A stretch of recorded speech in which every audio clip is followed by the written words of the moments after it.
ഗ്രാമിക ന്യൂസിലേക്ക് സ്വാഗതം. പാവപ്പെട്ടവരുടെ പ്രശ്നങ്ങളോട് ഒട്ടിനിന്ന് പ്രവർത്തിച്ച മഹാനായിരുന്നു മുൻ മുഖ്യമന്ത്രി ഉമ്മൻചാണ്ടിയെന്ന് തലശ്ശേരി അതിരൂപത arch bishop Mar Joseph Pamplany. ഉമ്മൻചാണ്ടിയുടെ 1ാം ചരമവാർഷിക ദിനത്തിൽ തലശ്ശേരി ബ്ലോക്ക് കോൺഗ്രസ് കമ്മിറ്റി സമരജൻ ഹോമിൽ സംഘടിപ്പിച്ച ഉമ്മൻചാണ്ടി അനുസ്മരണവും സമൂഹ സദ്യയും ഉദ്ഘാടനം ചെയ്ത് സംസാരിക്കുകയായിരുന്നു അദ്ദേഹം. കേരളത്തെ ഒന്നായി കണ്ട മനുഷ്യസ്നേഹിയായിരുന്നു അദ്ദേഹമെന്ന് ബിഷപ്പ് പറഞ്ഞു.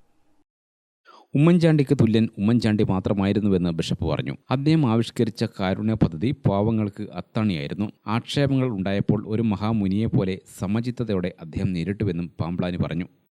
പ്രതിസന്ധികളോട് സംവദിക്കാൻ കഴിഞ്ഞു എന്നുള്ളതാണ്. രോഗികളെ ചികിത്സിക്കാൻ കാരുണ്യ പദ്ധതി കൊണ്ടുവരുമ്പോൾ എത്രയോ മനുഷ്യർക്ക് അനുഗ്രഹമാണ്.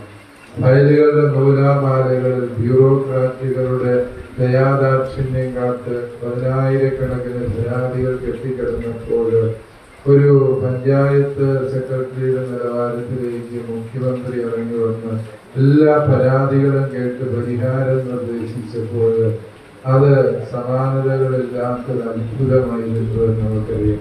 അതൊക്കെയും ചെയ്യാൻ അദ്ദേഹത്തെ പ്രേരിപ്പിക്കുന്നത് ഈ അവസാനത്തവന്റെ സങ്കടത്തിന് പ്രസക്തിയുണ്ട് എന്ന് ചിന്തിക്കുന്ന ഒരു ഹൃദയലാവണ്യമാണ്. അത് നമുക്കെല്ലാവർക്കും മനസ്സിലാക്കാനും അനുകരിക്കാനും പറ്റുമ്പോഴാണ് അദ്ദേഹത്തിന്റെ അനുസ്മരണത്തിന് അർത്ഥമുണ്ടാകുന്നത് എന്ന് ഞാൻ മനസ്സിലാക്കുന്നു.